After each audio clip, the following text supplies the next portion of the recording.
peatland restoration can appear somewhat destructive.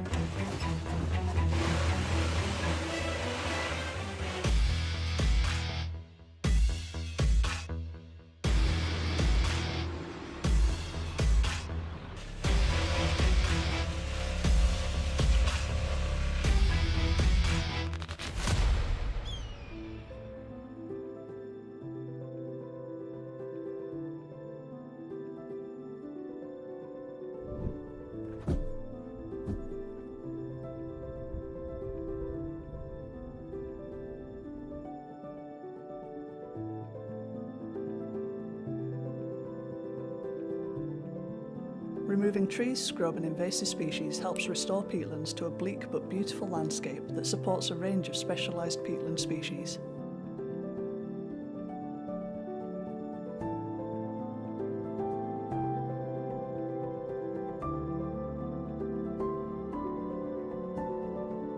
The Yorkshire Wildlife Trust and Natural England have worked to remove unwanted vegetation and restore water levels through trench bonding, a process that uses healthy peat to seal cracks in the ground and retain water which is vital for healthy peatlands.